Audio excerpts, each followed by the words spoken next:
पाप कुंसा एकादशी व्रत कथा। युधिष्ठिर बोले, हे भगवान, अश्विन शुक्ल एकादशी का क्या नाम है? अब आप कृपया करके इसके व्रत की विधि और उसका फल कहिए। भगवान कृष्ण बोले, हे युधिष्ठिर, इस एकादशी का नाम पाप कुंसा एकादशी है। पापों को हरने के कारण इस एकादशी को पाप कुंसा एकादशी कहते हैं।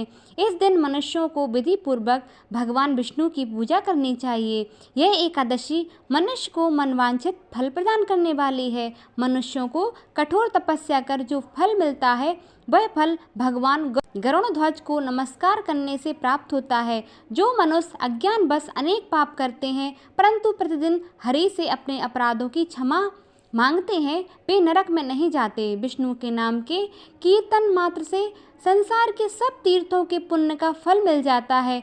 जो मनुष्य भगवान विष्णु की शरण में जाते हैं उनको कभी भी यम यातना नहीं भोगनी पड़ती। जो मनुष्य विष्णु तथा शिव और शिव भक्तों की निंदा करते हैं वे अवश्य नरकवासी होते हैं। अश्वमेध यज्ञों से जो फल प्राप्त होता है वह एकादशी के व्रत के 16वें भाग के बराबर भी नहीं होता। इसके समान पवित्र तिथि तीनों लोकों में नहीं है। इस एकादशी जैसे पुण्यदायी कोई व्रत नहीं है। यह एकादशी व्रत स्वर्ग, मोक्ष, आरोग्यता, सुंदर स्त्री तथा अन्न और धन की देने वाली है।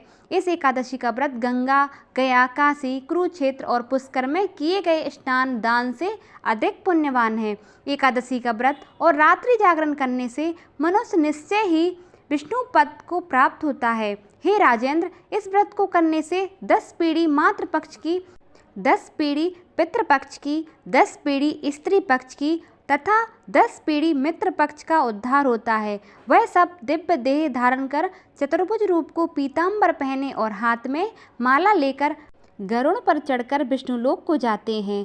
बाल्यावस्था, युवावस्था और वृद्धावस्था में इस व्रत को करने से पापी मनुष्य को सद्गति प्राप्त होती है। तिल, भूमि, गौ, अन्न, जल, छतरी तथा जूते दान करने से मनुष्य कभी भी यमराज को नहीं देखता।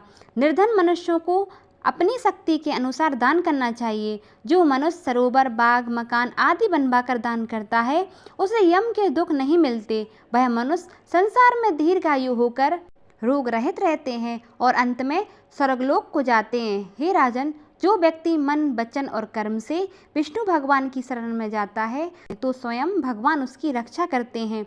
इस दिन फलाहार में सबा मलीचा का भोग लगाया जाता है।